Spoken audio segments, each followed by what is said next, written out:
Nice to see your face. I haven't seen you in a while. I travel so much now, I don't get to see John so much. So I consider that a loss. Yeah. So, do we have any new people here tonight? Never been here before? 1, 2. What's your name? Jonathan, How did you get here? for background. Do you have a meditation practice of some sort? I do a little bit of Kundalini yoga from whatever that's what. The Kundalini yoga, like the Sikh Yogi Bhajan kind? Yeah. Okay. You do your kriyas, get supercharged. Okay. Over here? Where's the... Diane. Wait. Yeah. Yeah. Hi, I'm Diane DeRoche. Do you have a meditation practice of some sort? I feel like I dabbled for a long time. I've been dabbling. And I think recently made a different kind of commitment to it.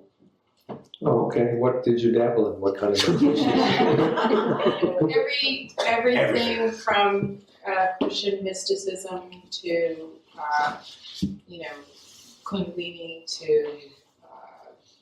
regular insight meditation. This is the definition of dabbling. That's good. That's what I said. Welcome. Thank you. Anybody else? Is that covered? So what we do here usually is it's sort of meditation improv. We open it up for some questions about meditation practice or spirituality in everyday life, and wherever that takes us, then for the first hour we try and respond to that, and then the second hour we translate that into a meditation practice. So it's open for whatever questions. Yes, go ahead. You get it. Just when you speak, speak close. The mic needs close tonight for some reason. Okay. Perfect. So Dan, I've been thinking about, here we go. Yes. I've been thinking about the idea that we are, in our meditation, peeling back the layers of karmic traces, Okay. and wondering how I'm to know the difference between that and thoughts that are coming up. Is there an identifying way for me to say, be quiet or not be quiet, let them happen? Well, that's an interesting question. I could recognize down without exhaustion. Yeah, that's, you want to say that? Go ahead. What's your, you have, You can answer that question. Well, and there's a No, second part, I don't know if I should add it to, or... you have this on? Yeah, I got on. You're interfering with her, Susan. Oh, I'm interfering with you. So Okay, I'll turn it. Oh, that's what it is. You finish what you're saying. Well, there was a second part of that. After the last time I saw you, I've gone home and thought about this whole notion of, I asked about preferences and tastes, and that it would be something that would disappear over time. I went home and thought about it. That's always dangerous. I know. Maybe I shouldn't ask the second part. Go ahead, go for it. It's part and parcel of the same thoughts, how do I know? It's about, I don't quite understand the way to be non-dualistic. And is there something I can do in my practice to promote that more? Or just meditate and play it out? So, John, your answer is correct. So why don't you say it? It's what John mumbled, which I want people to hear, is that all your questions are about the same thing. They're all about metacognitive recognition of what your state is. You want to elaborate on that?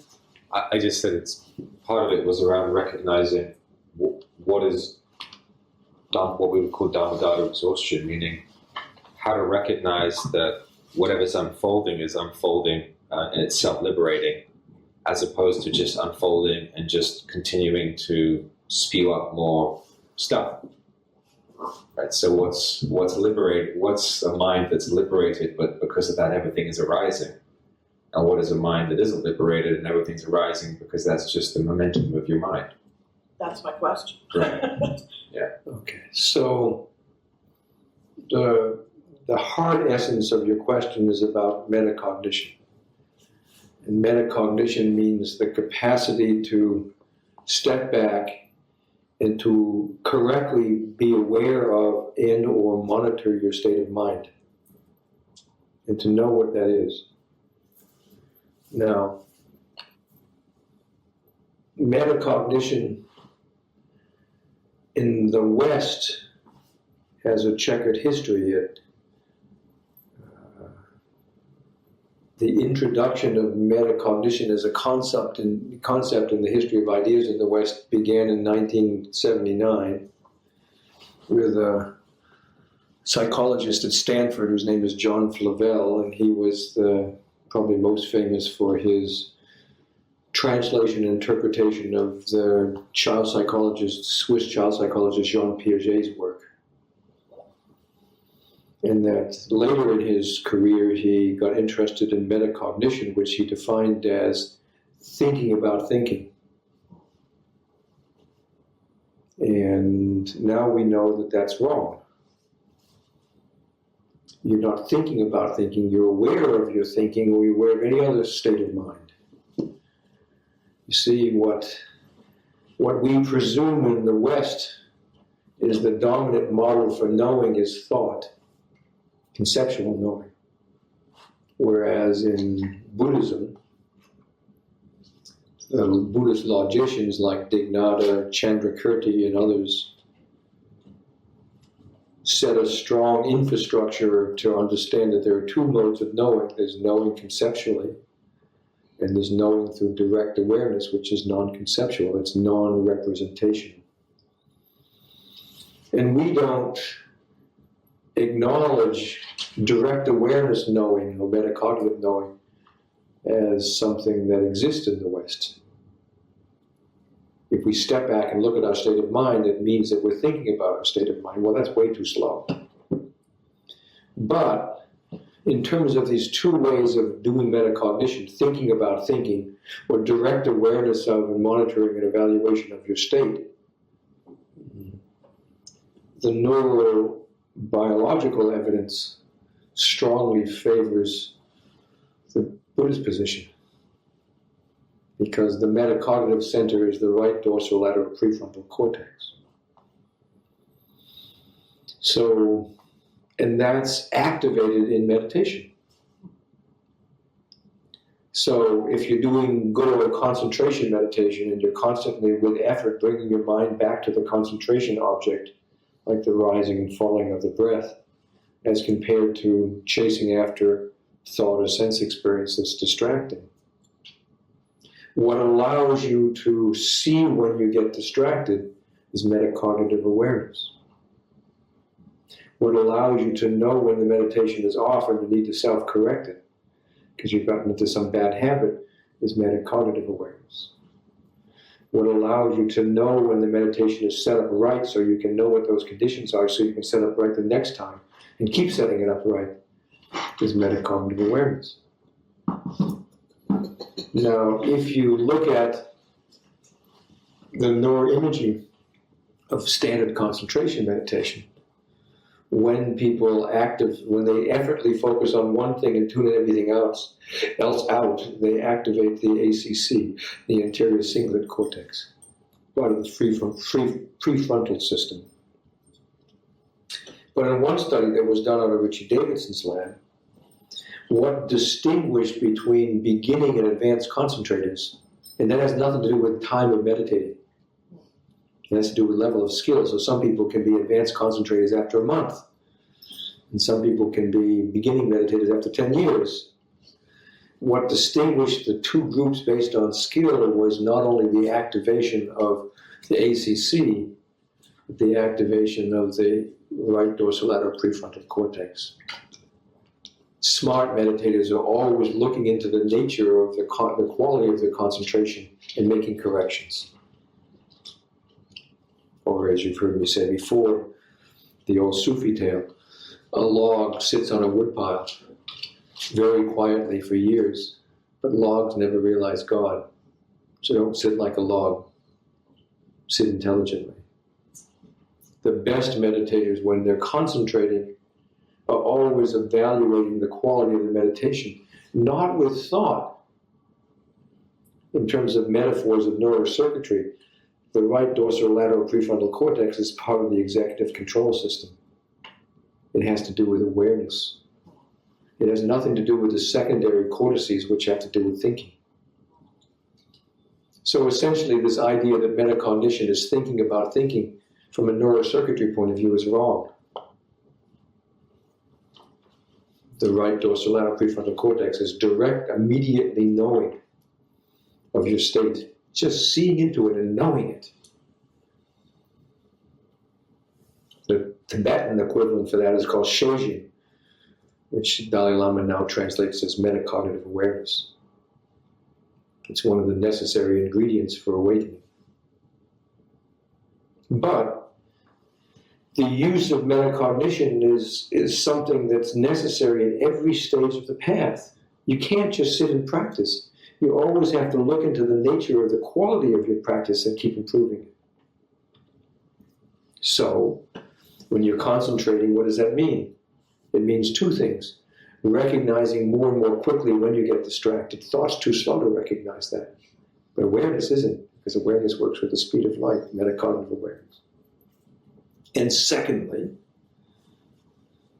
being able to evaluate when you're off so you can self-correct. And through doing that, you will constantly improve your concentration. But when you get to the special insight series of meditations, most of those practices are about different levels of awareness. And what's required there is the same metacognitive recognition of which level of awareness you're operating out of. Okay?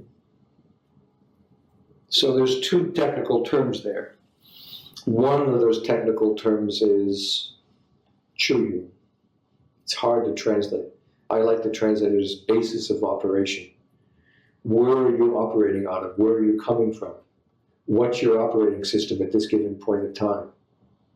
In our everyday life, what's our basis of operation? A lot of the day, it's operating out of thought mode rather than awareness mode. A lot of the day, it's operating out of self. Sometimes it's operating out of emotions. But what you learn through emptiness practice is to shift your locus, or shift your basis of operation. So you're operating out of some level of awareness. But the key, metacognitively, is to know with immediate perception what level of awareness you're operating out of. And that's the key to understanding your question. Because you see, there is Rachel, the main student of Milarepa, once said, there are different levels of awareness. Okay, so what are the different levels of awareness? Ripa, there's awareness that's separated out from thought. In our ordinary experience, we mix up thought, directed attention, and awareness as if they're all the same thing. But when you calm thought, awareness is still there. And if you concentrate enough and you calm thought enough, you realize that awareness has intention and directionality, except it has much quicker speed than thought does. So through calming thought, through concentration, you learn to operate out of pure awareness and its intention. With lightning speed. Ripa. But even if you separate out awareness from thought and make awareness your basis of operation, different from operating out of thought mode, the likelihood is you're still contaminating that with sense of self. So I'm not sure at that point whether I'm operating out of awareness or I'm operating out of Dan. But if I do emptiness of self correctly as a meditation, I learn to shift my basis of operation. Then I'm operating out of and the level of awareness that's cleaned up not only of thought, but cleaned up of sense of self, of personal identity. So we linguistically mark that rangrekpa. Awareness itself gone beyond personal identity. But, you see, I have to be able to have some metacognitive awareness to recognize whether I'm operating on a thought mode, self mode, pure awareness mode, beyond thought, or pure awareness mode beyond thought and self. You see? And that's all about metacognition. And still, if I'm operating out of a level of awareness that's beyond self, and that does the meditation now rather than Dan, probably does a better job than Dan does. Still, that level of awareness is mixed up with the convention of time. So if I practice emptiness of time, and I shift my basis of operation, then I'm operating out of a level of awareness that's absolutely timeless and changeless. And because time and space are related, I'm operating out of a level of awareness that's not only changeless and timeless, it's absolutely huge and vast. So we call that ocean-like, changeless, timeless awareness. But I have to recognize that as my basis of operation. So if I do emptiness of time correctly, I shift out of time mode, and I shift into operating out of a timeless, spaceless mode. Ocean-like, changeless, boundless awareness. Nevertheless, if I practice ocean and waves, the standard Milarepa meditation, while I'm practicing ocean and waves, I'm holding as my vantage point or view that ocean-like, changeless, boundless awareness. That's where I'm coming from. And within that field of ocean-like, changeless, boundless awareness, I let everything arise. Thought, emotions, sights, sounds, etc. And whatever arises within that vast spaciousness with no grab. That's spacious freedom. That's the beginning of what we call the path of spacious freedom. But the problem with that is as things arise, there's some residual tendency to still see it as out there. So the next step is to develop the view that all the field of surrounding empty space, all the objects in that space, and the knowing of those objects is one single unified non-dual field. So beyond ocean-like, changeless, boundless awareness, I have to recognize non-dual awareness. It's a different level of awareness. Still, that non-dual awareness is packaged in individual consciousness. I seem to localize it somewhere. And if I take the crossing order of instructions for awakening, I shift out of any localization to a place that is no place and has no reference points. And when I recognize that shift to becoming the unbounded wholeness of that ocean-like, infinite expanse of awakened awareness love, I've shifted to another level, to awakened awareness. But I have to metacognitively be aware of that shift. It's not enough to just set up the view, you have to recognize the shift in your basis.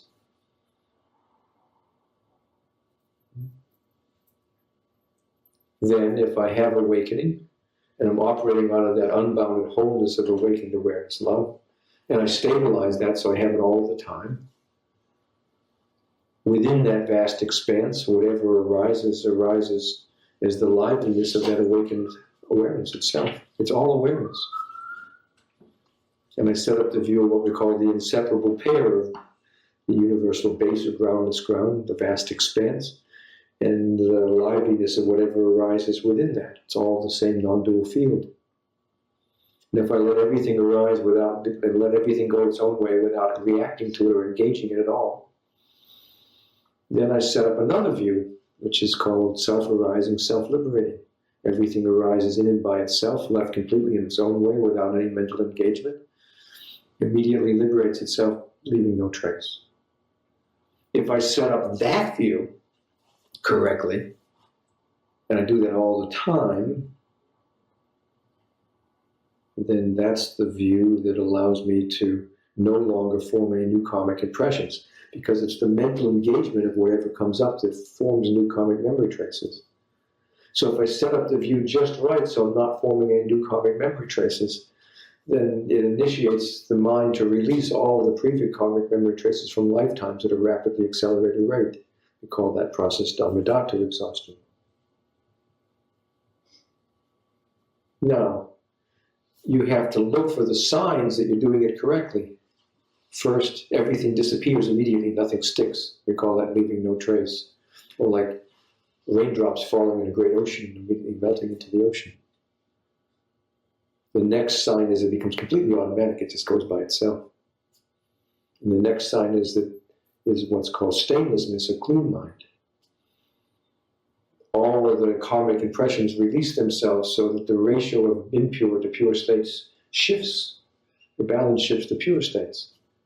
Nevertheless, although those things happen, I still have to be metacognitively aware and recognize those things as happening. I have to be able to recognize the signs. So you see, for every one of these shifts in awareness, it requires a kind of metacognitive recognition of knowing precisely what that shift is. You can't just be oblivious to it. It's not enough to produce the states. You have to know with metacognitive awareness what those states are when you have them at that moment. Not with thinking, with pure capacity to be aware and recognize them for what they are. In Dzogchen, there's a whole set of teachings called differentiation practice. And what it means is you learn to sharpen or discriminate your metacognitive awareness to know what level of awareness you're operating on it.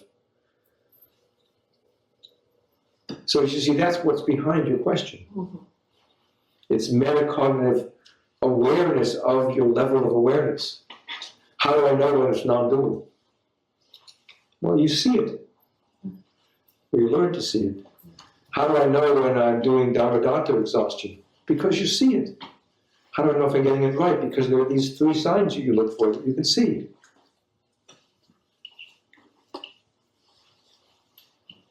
And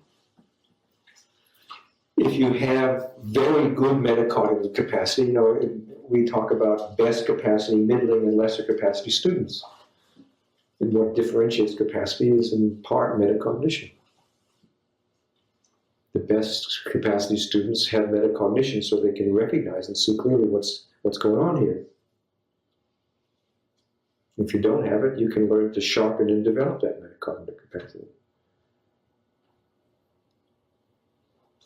Simple way we teach students to do that in everyday life is go around your daily life and ask yourself the question, what's my basis of operation right now? Ask that many times during the day. And see it for yourself. One of the advanced courses when we're trying to teach people to stabilize awakening, one of the assignments we give, which is a lot of fun, is we take everybody's cell phone number and put it in a hat. And they grab a random cell phone number for somebody else in the course. And that's their Rigpa buddy. That's their awakened awareness buddy. And what we ask the person to do for the next 6 months is to randomly text their buddy at different times of the day and say, what's your basis of operation right now? And it really helps. Because you start training your metacognitive, you start thinking like that, and training your metacognitive awareness to look. There's a funny sideline to that where we were teaching that instruction in the course that Rinpoche and I did in Switzerland on Lake Lucerne. And one of the students put a little note in Rinpoche's shoes, what's your basis of operation? So when he put on his shoes, he had to read it.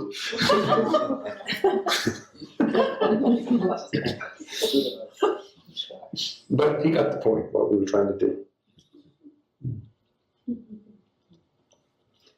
So, if you understand the essential point I'm making, that progress along the path is necessarily about metacognition and sharpening your metacognition, whether it be about concentration or about insight practice. Knowing to be able to discriminate what's your basis of operation and what level of awareness you're operating on at a given time. I'll give you an example of that. I had a student who was very motivated. And he had a taste of awakening in one of the courses, and I followed him over time. And about a year later, I talked with him. He said, I've been trying to take it off the pillow, and I think I've been awake all the time. And I said, well, how do you know whether you're operating out of awakened awareness or non-dual awareness or ocean and waves awareness? And he said, what's the difference? And I said, ocean-like changeless, boundless awareness is changeless and boundless, but it's still cast within duality. And it's still cast within the seeming localization of individual consciousness. Non-dual awareness is changeless, boundless, and non-dual, but still cast within localization of individual consciousness. Awakened awareness is changeless, boundless, non-dual, and non-localized, and brilliantly lucid. So using that criteria, what do you think?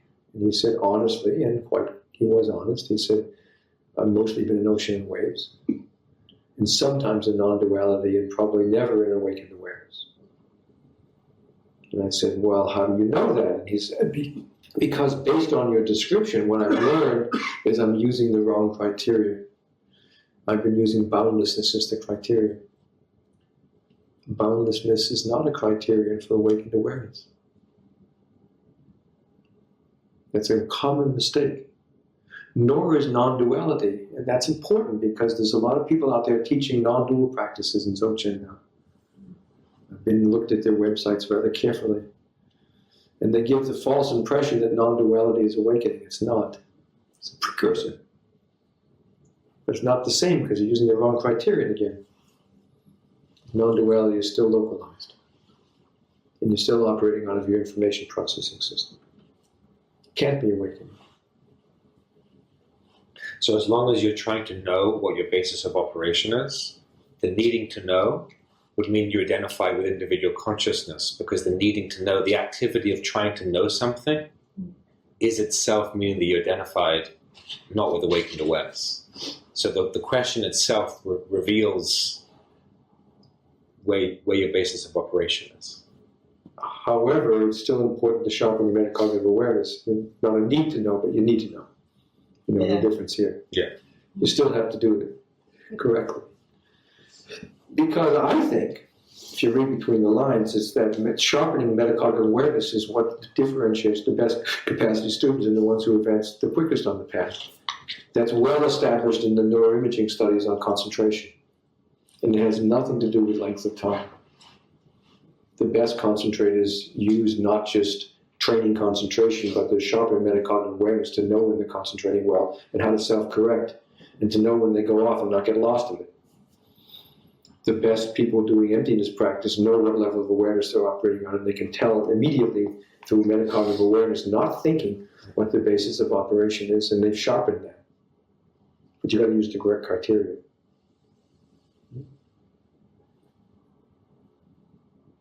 It's all about metacognitive awareness.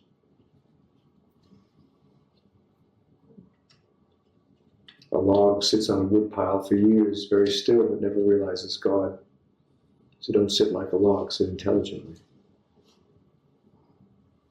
Metacognition makes all the difference. That's really the question. Yeah. You understand what I'm saying? I do. It's a confrontation. It's like, okay, so just sit down, concentrate, and keep.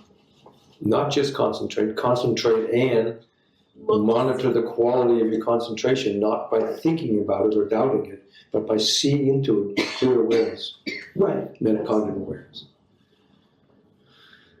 It almost feels like get back to basics, Donna. You know, get back to basics. Okay. Yeah. Okay. And also practice. I mean, the truth is the more you have experience with all of those different levels of practice, Right. then your metacognition has something to work with. So let's say if you haven't set up awakened awareness enough to really be able to know it, then it will be difficult for you to metacognitively recognize when it's there, because you haven't had enough practice with it. So the back to basics means, yes, you need to continue to practice the stages of practice. But as you're practicing them, being awake to what they are, so that you can differentiate when you're changing gear, that you know you just changed gear. And how do you know that you changed gear? As you're changing gears through those levels of awareness, don't just do it, but you need to be able to recognize what happened. That you just changed. That's an important point. Right? So then you repeat the stages, and then you'll know all those steps, right? And then you'll be able to clearly differentiate. The reason why it isn't clear is because you haven't clearly differentiated all of those layers. Right. So it's obvious, right? Because what one can do is, after a while, one can get lazy and just jump to the end, right, so to speak. I wish. Right? But then you haven't taken the time. And part of that won't help your practice in the long run. Because just sitting in an expansive state isn't enough. And that's the problem, because, as somebody, as a Western psychologist who spent 10 years doing outcome studies on meditators, what we saw, particularly when we were studying in the 70s and 80s, the people in the mindfulness tradition, is that people weren't advancing very much. And then what was happening instead is that they were creating lots of bad habits and getting stuck on the same old, and never changing it, because there was nothing either in the teachings or in the tradition, or how they were being taught, that would allow them to develop metacognition. So they didn't advance. And they would make lots of subtle or not so subtle mistakes and get stuck there for years, sometimes decades. I mean, examples of that would be partial staying, where you're dividing your attention between the object and the background noise distraction. And that they were doing that for years and thinking they were deeply concentrated, because technically they were following each cycle of the breath. But only 20% of the mind was on the breath, and the other 80% was still engaged by dividing attention to the background noise. That's not very good concentration. But then we pointed out to them and say, oh, I never thought of that before. Then they would move beyond it. But unless you have the criteria of what to look for, how are you going to train your metacognition?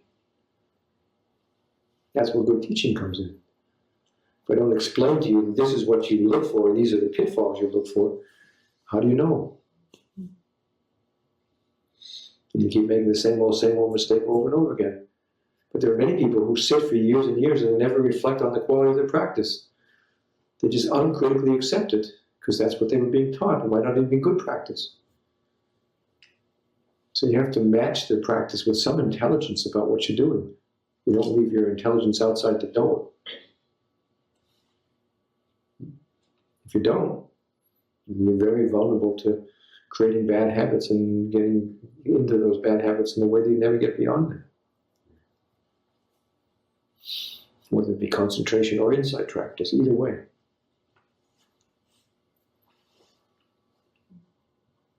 Art, do you have your question? Didn't you have your hand up? I did.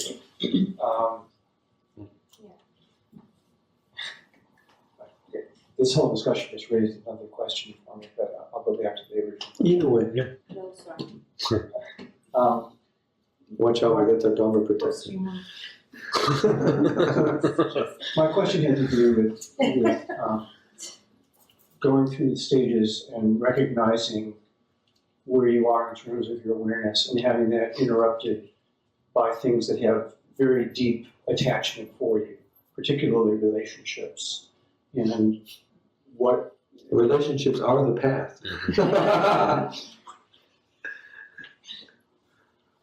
Okay.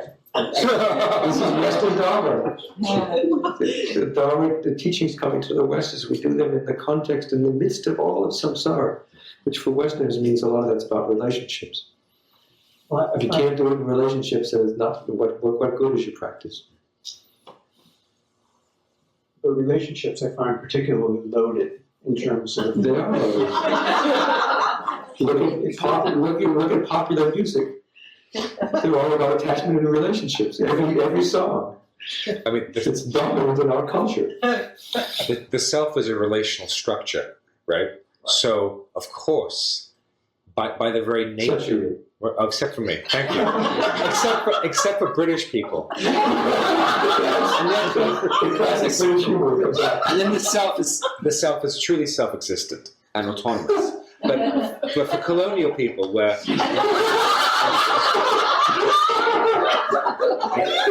so because it's relational, obviously the deeper you get into practice, right, and as you work, essentially the more you're recognizing or letting go of structures that you're rarefying, you're actually uncovering deeper relational patterns, i.e. deeper object relational patterns, earlier structures.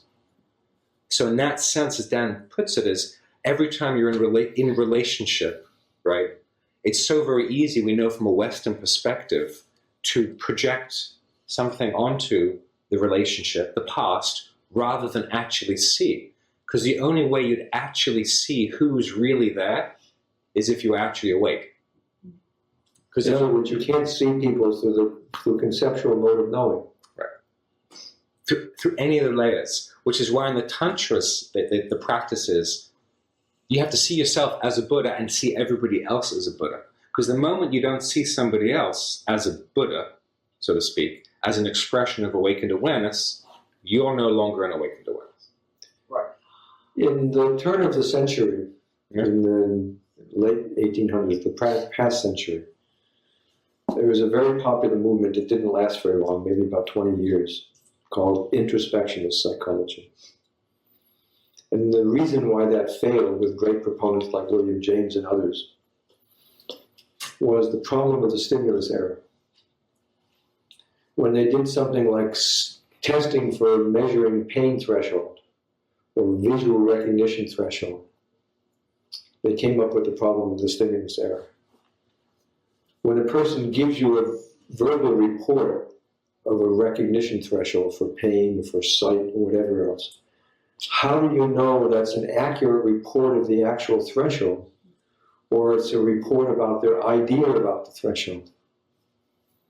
And the way that the human mind works is to overlay perception with cognition. So it's so intertwined that you can't separate out. So you can't get pure perception. You get ideas about perception. And because that bogged down the field of introspectionism, it died out rather quickly after exciting beginnings for about 20 years. Now that was around the turn of the century. And in that zeitgeist, that's when Sigmund Freud was first doing his first discoveries of psychoanalysis. And he came up with a weird term called object representations as a description of people. That's a sort of weird term to describe people if you think about it. You are an object representation. But why was he doing that? Because he was writing in the zeitgeist of the failure of the stimulus era. And what he realized is that people perception is not different from pain perception or visual perception. That essentially, when we look at people, we don't see people. We see our ideas of people. And the ideas are so intertwined with the perception of people that we're mostly seeing our own ideas. So to make that distinction very clear to people, we call it object representations. We're not seeing the person. We have an object in our mind about the person, or an idea in our mind about the person. And that's what we're really seeing. We're seeing our own ideas about that person. And that was so compelling to him when he started doing analysis and he saw how those ideas got projected in therapy. He called that transference. And that most of the relationships were distortion. So that maybe about 5% of what we know about people is accurate, and the other 95% is our own constructions and our own distortions. We got to keep that 5% accurate because it's not very much. And social psychologists, since with a very different approach to the matter, came up with a similar answer. That if we look at things like human like and dislike, we make those decisions usually within about 3 seconds of meeting someone. And we rarely change them after that. And it has absolutely nothing to do with knowing the person or the interaction even. It's all whatever immediate impressions get activated in our mind that might have nothing to do with the situation of the person. So we live in the world of our own representations. We don't see what's there. It's all this, it's hard for us in the West to get back to pure perception. All visual perception is like that. That's what Jean-Paul Sartre, the philosopher, was writing in his novel, Nausea. And what he was trying to say is that we don't ever see things. We see our own representations of things. So the proponent in the novel, Will Kenton, at one point he looks at a tree, and what we normally see, if I say look at a tree, you see the idea of a tree in your mind. But Will Kenton looks at the tree and he actually sees the raw perceptual data, absent of the idea. And he was so unused to looking like that that it stunned him so much he got sick. Because so much of our visual perception and our sensory perception and our perception of people is our own ideas about it. And we don't get back to seeing things just the way they are.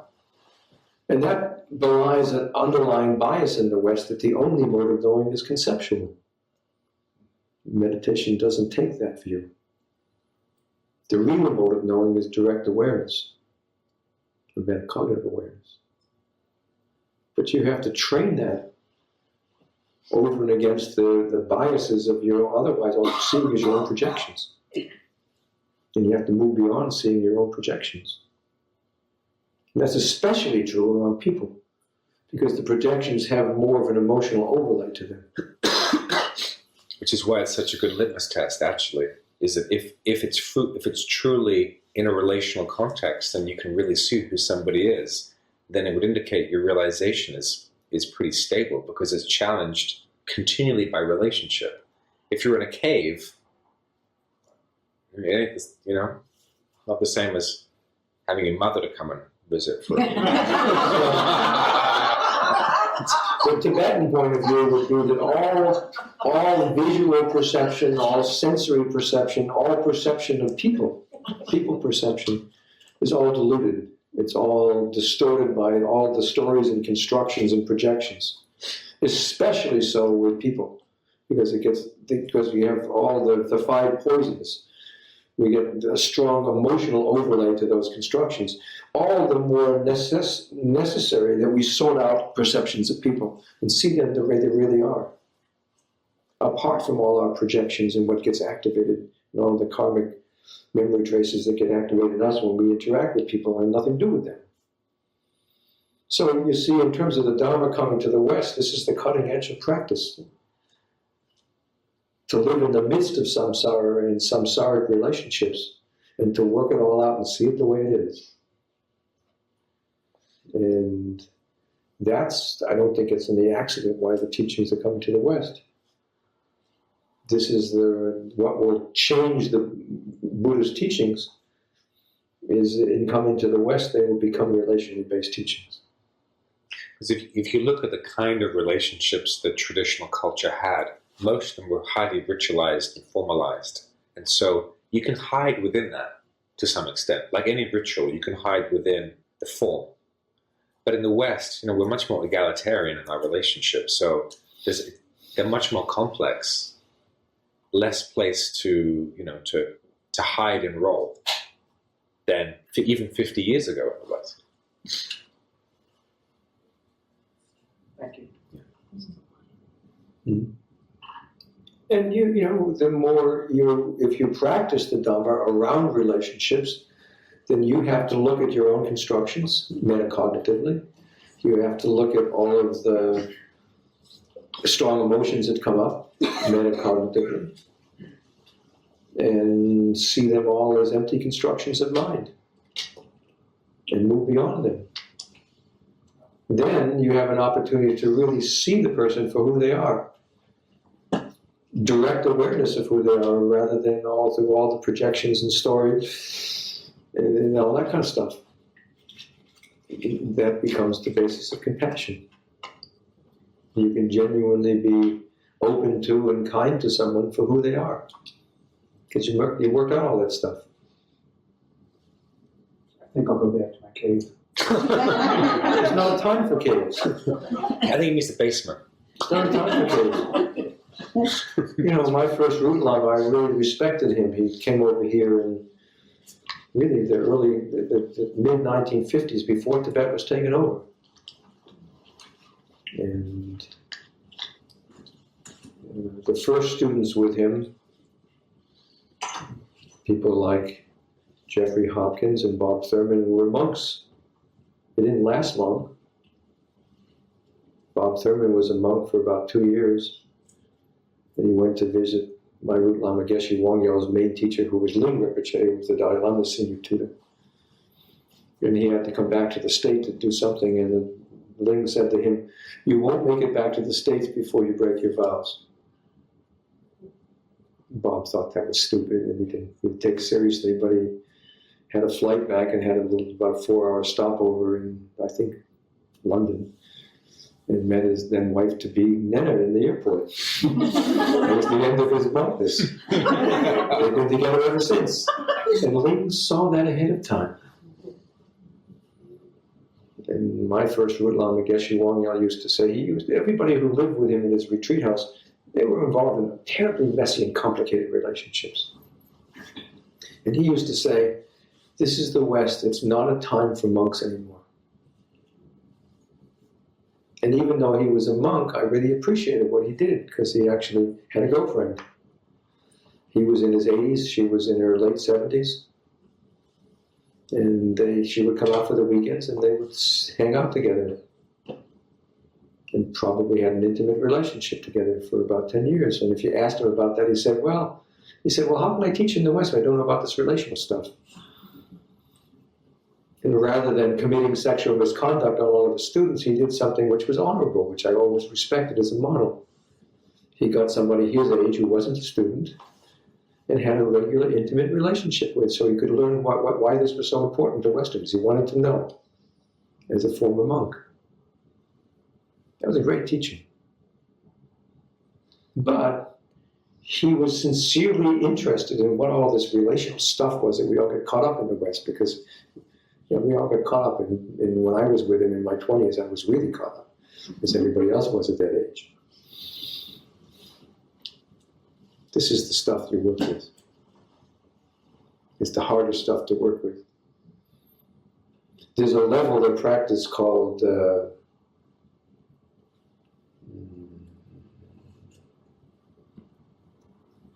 papal tendency, heroic samadhi. And heroic samadhi means a level of practice where you can intentionally put yourself in the most difficult of all circumstances. The 3 advanced samadhis are king of samadhi, pinpointed focus against the vast expanse. That's the first. The second is automatic mastery. Every moment, whatever you put your mind on, it does just that and only that.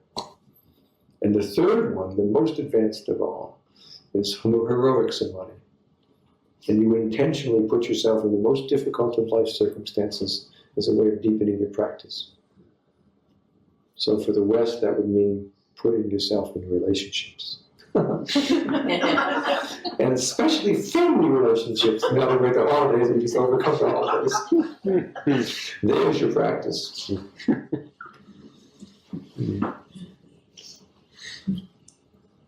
I figure if I can get to the point in my practice that I don't have a lot of grab around my kids as a parent, then I'm probably getting somewhere, but I'm not there. So see, it's a very good question you asked. But that's the vehicle of your practice. Because relationships give us the best opportunity to look at all the constructions and how the mind constructs and projects and has strong attachments and strong emotions. It's the best source of it.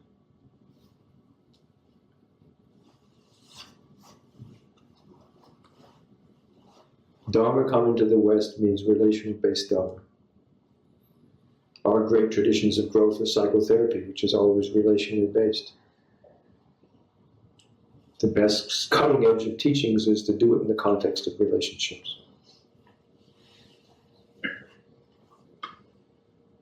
in a different tradition, when mindfulness was just beginning to get popular in this country in the 1970s, John Kabat-Zinn wrote his first book on mindfulness.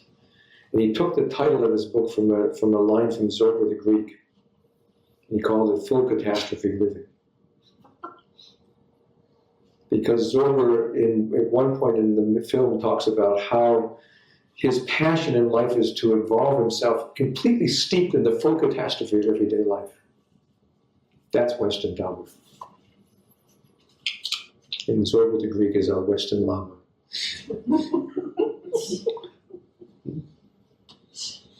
It's a good question. Why don't we take a bathroom break here and we'll translate this into practice.